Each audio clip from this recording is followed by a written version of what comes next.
Some truths are too raw to fade, and Carl Jung's forgotten insight about male desire is one of them. Jung believed that every man carries within him an animither inner feminine, a hidden image of beauty, emotion, and wholeness buried deep in his unconscious.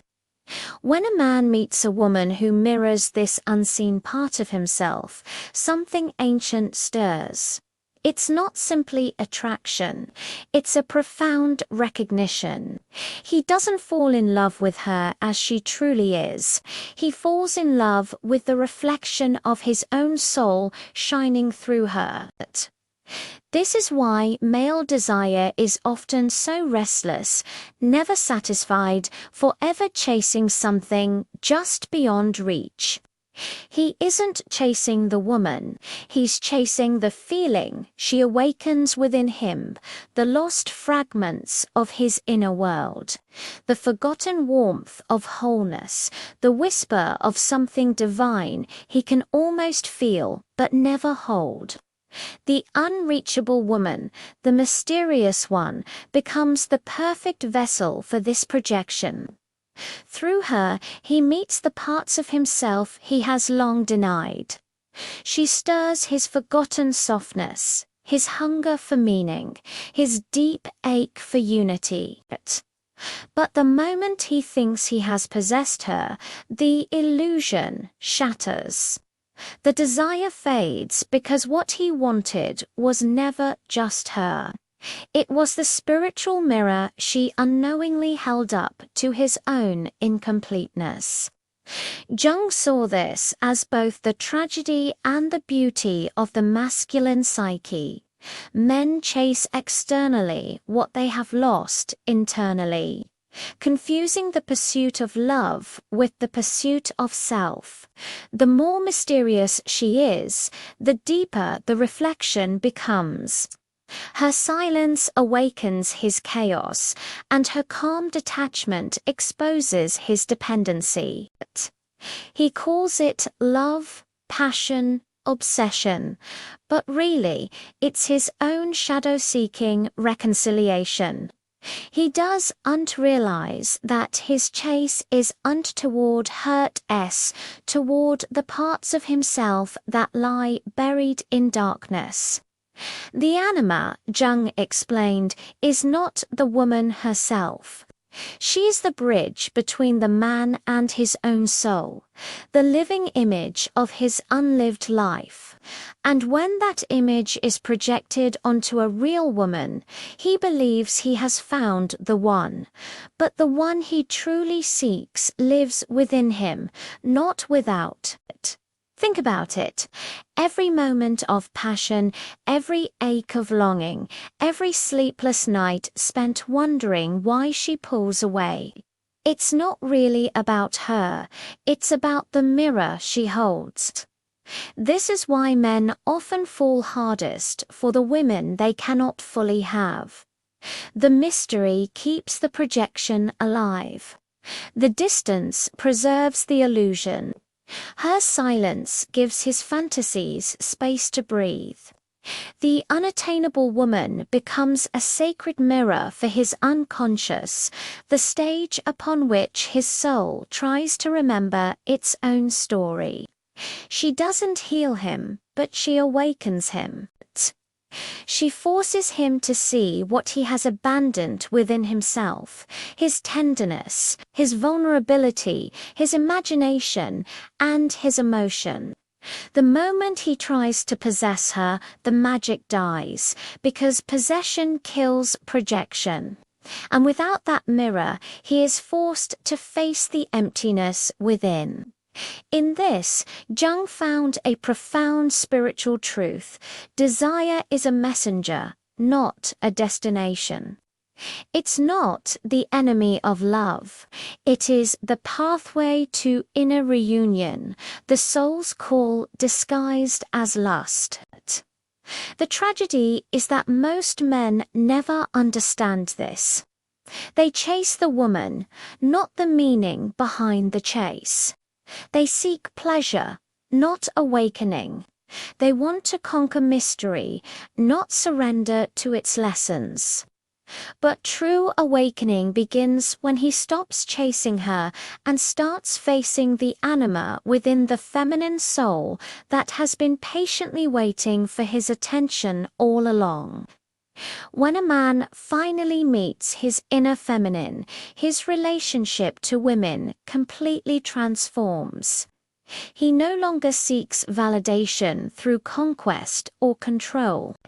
He begins to see a woman not as an object of desire, but as a reflection of sacred energy. His love becomes conscious, rooted not in projection, but in presence. He learns to admire without needing to own, to desire without destroying. Jung warned that without integrating the anima, a man remains half-alive brilliant in the world, yet starving in spirit. The modern man has forgotten this truth.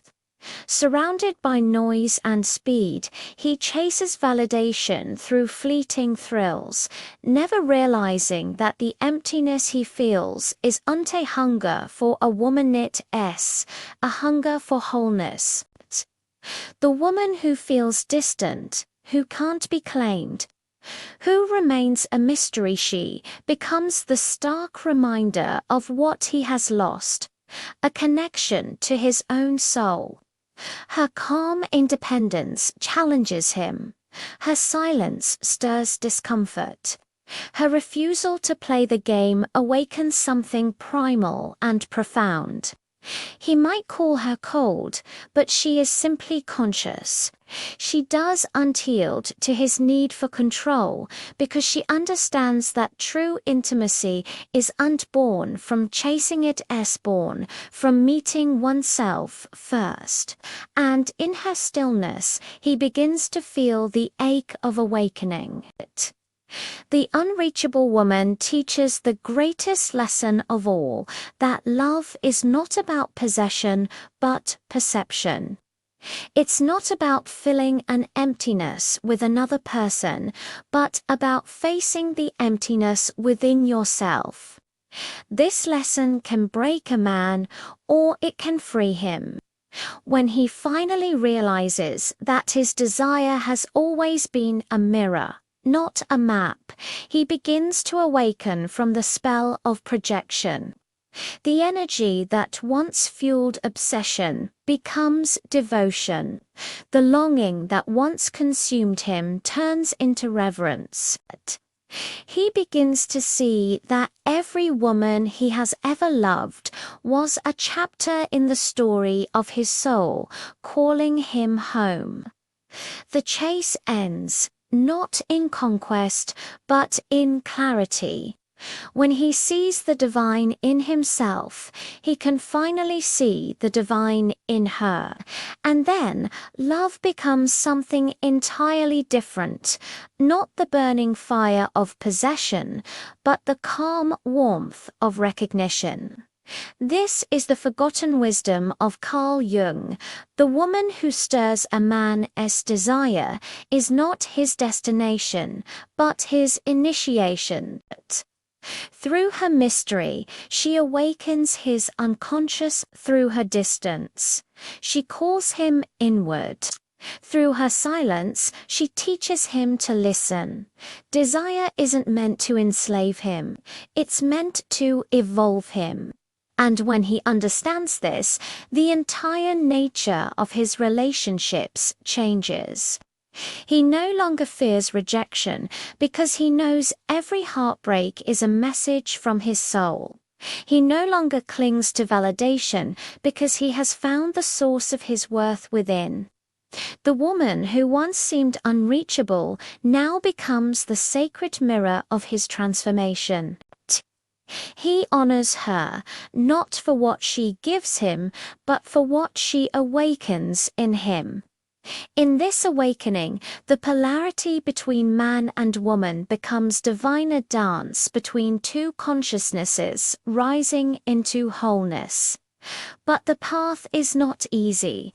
A man must walk through his shadow, the fear of vulnerability, the addiction to control, the belief that love must be earned. He must sit in the discomfort of not being chosen, of not being in control, and allow that emptiness to speak. In that silence, the voice of the anima whispers, "You have always been whole." It is this whisper that turns desire into wisdom. The more he listens, the more his energy shifts. He begins to crave depth instead of drama, truth instead of validation, connection instead of conquest. He starts to understand that the woman who walks away in silence doesn't reject him. She redirects him. She sends him back to himself, back to the inner temple he has ignored for so long. Jung called this process individuation, the soul's return to wholeness. When a man integrates his inner feminine, he becomes complete.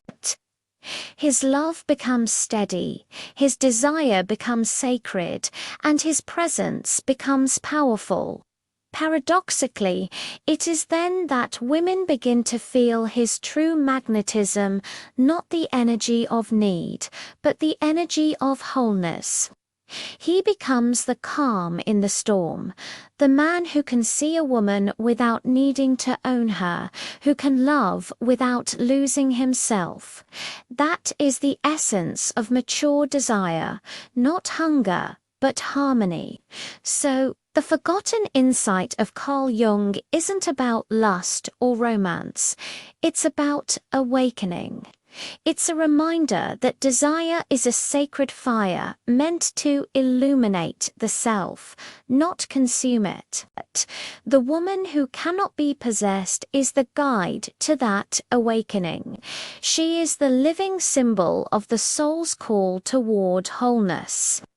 And when he finally stops chasing her, when he stands still and looks within, he sees that the divine feminine he sought in her eyes was always waiting inside his own heart. In that moment, desire dissolves into peace, and the eternal chase comes to an end. Because the woman who cannot be possessed was never meant to be captured, she was meant to be remembered. Thank you so much for watching. If this resonated with you, please consider liking the video and subscribing for more content like this. We'd love to have you as part of our community. Until next time.